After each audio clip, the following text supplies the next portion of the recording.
The last topic we're going to discuss on Boxing Bros.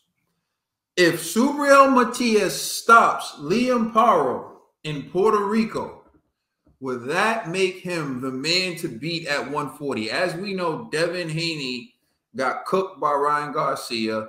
Teofimo Lopez survived a very close decision with Jermaine Ortiz, and Subriel Matias has stopped his last 5 opponents and has been dubbed the boogeyman by some. Trill dollar bill. With the way this division is played out, if Subriel Matias stops Liam Paro, the guy who recently stopped Martina Love, would that make him the man to beat at 140?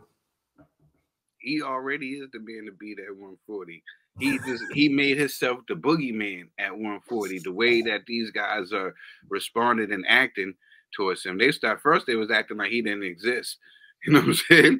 And then now they was making up every excuse not to fight him. You know, he already is, because of these other fighters. They made him the boogeyman at 140, and if he does, it just adds on to that even more. Look, we were saying that about Devin. Look, we got Devin into this mess. Devin was so busy trying to run from this guy who has a belt that he wanted to go fight Ryan, who didn't have it. You know what I'm saying? Like, it's to the point, like, these guys want to fight everybody else but this guy. This guy just wants to unify. You know what I'm saying? He wants to unify. Y'all can keep the bread. He wants to unify. He wants y'all metal. Y'all keep the green. He wants the metal. You know what I'm saying? Y'all still don't want to do that. So yeah, after this, it's gonna have to be somebody's gonna have to go see him. Somebody's gonna have to see him, because it's gonna start looking ridiculous unless y'all gonna start dropping belts because y'all don't want to fight him. Yeah, you're right. And just to jump in on that, Hitchens won the opportunity to be his mandatory, doesn't want no parts of it. Hitchens already said, I don't want to fight him. Basically, he's waving a white flag. But Hitchens wanted to fight Devin. Of course. Point that out to everyone. You're saying this guy is bad. Ryan's jumping at the opportunity to fight him. Hitchens just won the golden ticket to fight Subriel and said, nah. But if you let me fight Devin, I'll do it. Like, you know, he didn't want no parts of Subriel.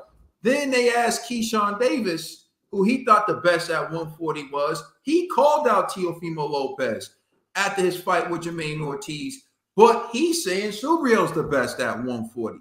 So to me, I'm like, you got to listen to what the peers are saying. The peers know these are the guys who are in the sport. Like, Hitchens is the one who's like, I got to wake up tomorrow and live life after the fight.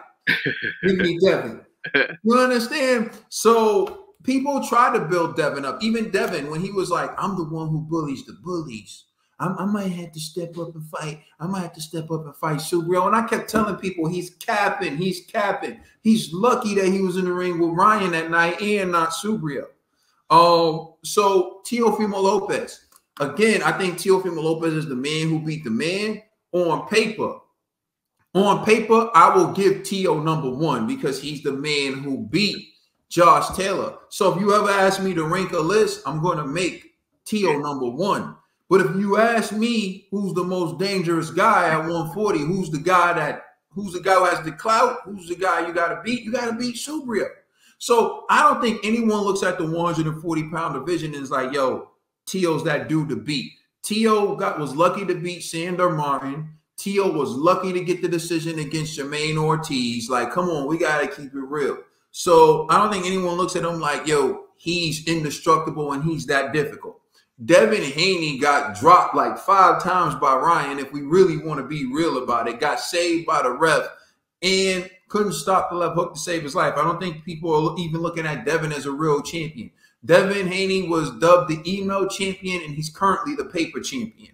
And then you look at Pitbull Cruz. Pitbull Cruz came up, and he did a job on Rolly Romero, but no one ever looked at Rolly as the best. Everyone looked at Rolly as the easiest target. He saw Pitbull Cruz, came up, took the belt from him.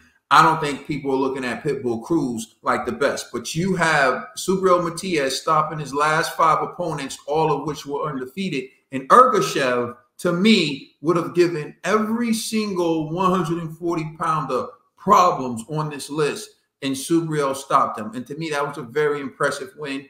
Coach Kenny, one of Tank's trainers, said how great of a win that was for Subriel Matias. I think those in the know understand Subriel Matias is dangerous. It's not that he's some skilled technician. He's not the best boxer. He's just a relentless pressure fighter who has punching power, who wears you down. And if he wears you down, most of the fighters quit on the stool because they're exhausted and they can't continue. So that's what makes him dangerous. I think he is the man to beat at 140. But if he stops Paro, that will be another massive victory just based on the way he just dominated Montana Love. If he does that, I think he makes a statement, and he moves himself up the list to where Tio's fighting some dude. I don't even know who he's fighting. He's fighting some dude because he need to get his confidence back. So if he stops Paro, I think people are going to have to look at Subriel Matias as that guy to beat at 140. I already see him that way. But if he does a job on Liam Paro, then I think everyone's going to have to start seeing him that way. Let us know how you feel in the comment section. Please like and subscribe. Check us out on Instagram and Twitter. And please check out our podcast on all major streaming services. Thank you for watching Boxing Bros, where we give you our unbiased opinion on the greatest sport ever, boxing. I'm the commissioner, Trill Dollar Bill. That's my brother, Caden. You know, it's LLG for life. And before we get out of here, I just want to send a shout out to my man, Matt Troy. He's battling cancer right now, occupational cancer right now.